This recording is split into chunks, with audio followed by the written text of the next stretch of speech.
Salut à tous. Alors, si vous cherchez à avoir un peu plus de régularité et surtout de meilleurs scores, particulièrement si vous êtes compétiteur, alors cette vidéo va vous aider. Si vous êtes compétiteur parcours de chasse, mais aussi dans d'autres disciplines type FU ou SKIT, et je vous expliquerai pourquoi je les regroupe, cette vidéo va vous intéresser. Je vais vous donner une stratégie qui est simple, qui est une stratégie d'entraînement, qui va vous permettre d'avoir une meilleure régularité et surtout de meilleurs résultats en compétition.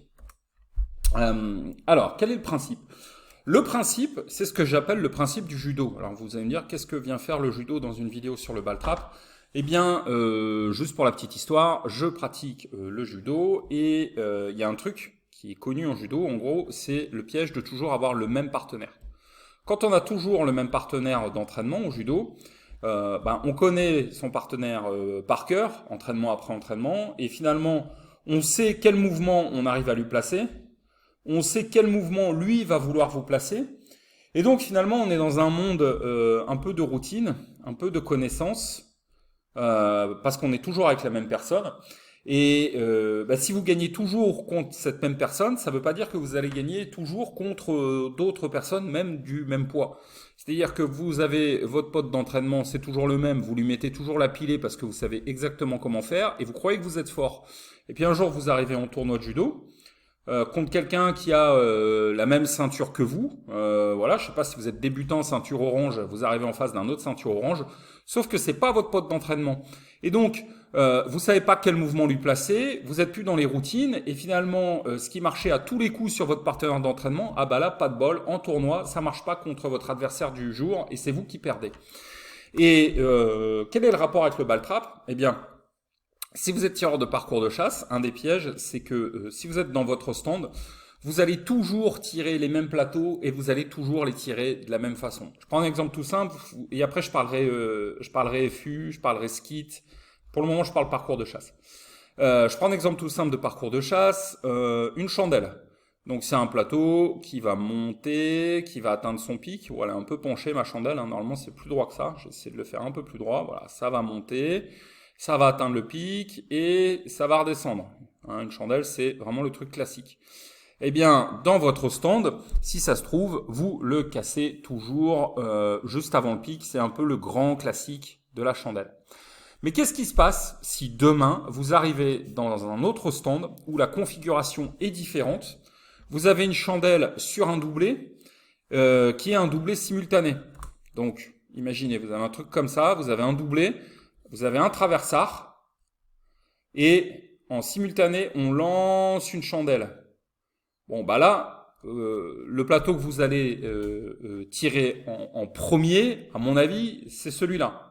Parce que si vous tirez la chandelle en 1 et qu'ensuite vous essayez de choper le traversard il sera déjà trop loin. Donc vous n'avez pas le choix, vous allez tirer celui-ci en 1, vous allez le tirer, je sais pas, moi peut-être quelque part par là, votre point de casse il va être ici, et vous allez vous dire, le temps que je le casse ici, la chandelle elle va monter, elle va commencer sa descente, donc finalement, j'aurai pas le choix, il faudra casser la chandelle en phase descendante.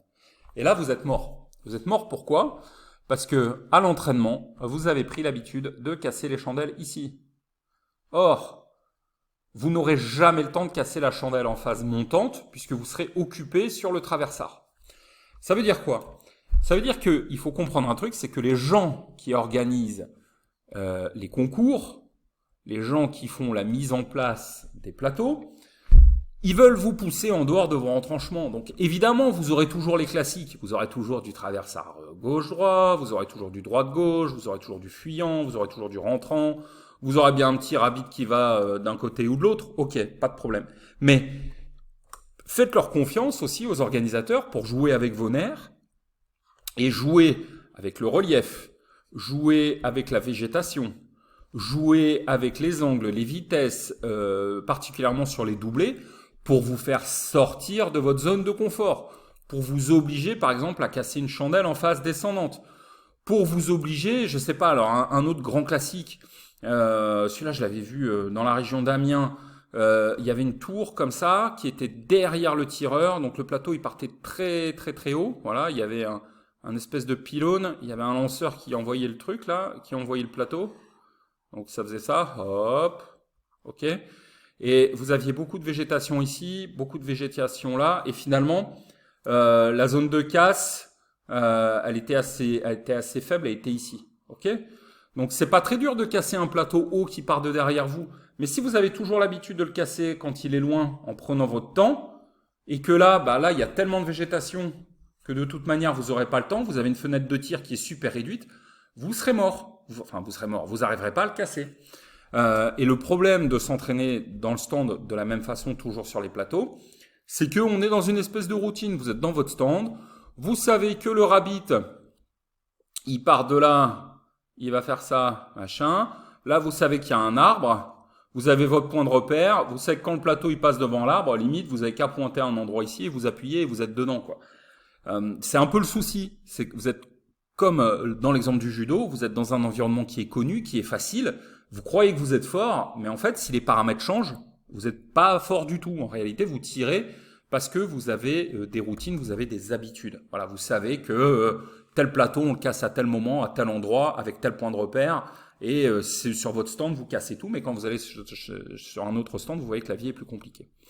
Donc, on voit bien qu'en parcours de chasse, il faut absolument varier les points de casse. C'est-à-dire que il faut que vous vous entraîniez sur les chandelles. Voilà, elle monte, elle est au pic, elle descend. Votre chandelle, elle a 3 temps. Il faut vous entraîner à la casser à plusieurs moments. Il faut vous entraîner à la casser avant le pic. Il faut vous entraîner à la casser au pic. Il faut vous entraîner à la casser en descente. Pareil, si vous avez des traversards, il faut vous entraîner à les casser assez vite, au milieu et assez loin.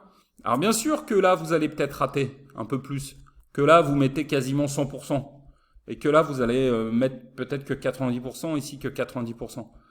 Mais c'est pas grave, c'est de l'entraînement, justement, c'est fait pour rater. Mais c'est fait aussi pour vous contraindre et apprendre à gérer ces paramètres pour que le jour de la compétition, s'il y a de la végétation et que vous êtes obligé de le casser en bout de course, à longue distance, vous sachiez comment faire. Vous n'avez pas le choix. Donc vous devez vous astreindre à varier les points de casse, à surtout pas rentrer dans des espèces de routines en disant je casse toujours le même plateau au même endroit, je sais que là je le casse à tous les coups. Ok, vous allez faire votre 25, vous serez content, mais c'est pas pour autant que vous êtes devenu forcément un meilleur tireur. Alors maintenant je parle parcours de chasse et skit, fosse, pardon, FU et skit. FU, DTL, etc. Vous allez me dire, là on est dans un monde qui est connu, et d'un stand à l'autre c'est toujours la même chose. Ah, c'est pas toujours vrai. Je vous explique. Déjà, en FU, il faut savoir qu'il y a des grilles de réglage. Le règlement de la Fédé impose, alors de mémoire, il doit y en avoir une dizaine, grilles de réglage, ce qui fait que vous avez vos 5 lanceurs, 1, 2, 3, 4, 5, et qu'en réalité, ils peuvent être réglés selon des intervalles. Il y a des intervalles d'angle, mais aussi de hauteur de plateau. Donc, dans un stand ou un autre, c'est pas dit que ça soit la même chose. Si vous vous êtes réglé selon la grille de réglage FFBT numéro 1 dans votre stand, vous pouvez très bien aller à un concours ailleurs ou tirer ailleurs et il est réglé selon la grille de réglage numéro 2. Et ça ne sera pas tout à fait les mêmes angles. Donc, là encore, vous entraînez à casser un peu plus tôt, un peu plus tard, etc. Ça va vous aider. Autre exemple, vous allez me dire, ah d'accord, la FU, ça peut varier d'un stand à l'autre parce que les grilles de réglage sont pas les mêmes, machin, machin. Mais vous allez me dire, en DTL et puis en skit, c'est toujours la même chose. Si je prends un skit, vous avez vos 2 lanceurs, hop, hop, qui se font face, qui tirent avec un angle qui est légèrement comme ceci, hein, si je dis pas de bêtises, et vous avez votre demi-arc de cercle, et vos stations de tir, et c'est toujours la même chose d'un stand à l'autre. Oui mais non, il y a un autre paramètre, qui est le vent. Il y a un autre paramètre qui est le vent. Lorsqu'il y a du vent, on peut avoir à modifier ces points de casse. Si vous êtes au DTL, par exemple, vous êtes au DTL, vous savez que ça sort avec un angle qui sera le même partout, et que vous avez vos postes de tir, etc., qui seront les mêmes partout. Mais avec du vent de face ou du vent rentrant, ça va pas être la même chose. Ça va pas être la même chose. Si vraiment vous voulez jouer la gagne, vous êtes obligé d'être hyper pointu. Et donc, si le plateau il est poussé, il va monter moins haut et il va aller plus vite. Si il est poussé dans le dos. Si le vent est de face, le plateau il va avoir tendance à monter plus haut et aller moins loin. Donc ça va changer des choses. Donc là encore, puisque les hauteurs de plateau, etc. vont changer à cause du vent, c'est intéressant de vous amuser à les casser à des moments différents. Si vous êtes un super bon tireur de DTL, très bien, super pour vous, je suis bien content, c'est parfait. Le DTL, c'est bien. Mais entraînez-vous à les casser une fois là ou une fois là. Ça vous fera baisser les scores, mais sur le long terme, ça fera de vous un meilleur tireur. Donc le message de cette vidéo, c'est quoi? C'est attention aux routines. Avoir toujours le même plateau, qu'on casse toujours au même endroit, sur lequel on fait 100%, on est content, c'est super, c'est pas forcément une bonne chose. C'est comme un judoka, on devient meilleur au judo si on s'entraîne 10 fois avec 10 personnes différentes.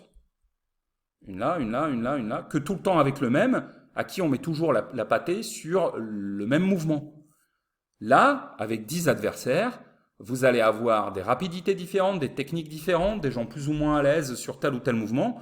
Et donc, peut-être que vous n'allez pas gagner tous vos combats, mais au final, vous serez un bien meilleur judoka. C'est exactement la même chose lorsque vous pratiquez le tir. Donc, à vous d'être vigilant et à vous de faire varier vos points de casse. Ce n'est pas grave si vos scores baissent à l'entraînement. L'intérêt, c'est que sur le long terme, le jour du concours, vous soyez le meilleur possible. Voilà, j'espère que cette vidéo vous sera utile. N'oubliez pas que si ça vous intéresse d'aller plus loin et de progresser, je vous ai préparé une formation gratuite d'1 heure. Elle est disponible si vous êtes sur YouTube en cliquant sur le lien qui est dans la description, si vous êtes sur le blog en utilisant le formulaire qui est là juste en dessous de la vidéo. Excellent tir à vous tous, merci, à bientôt.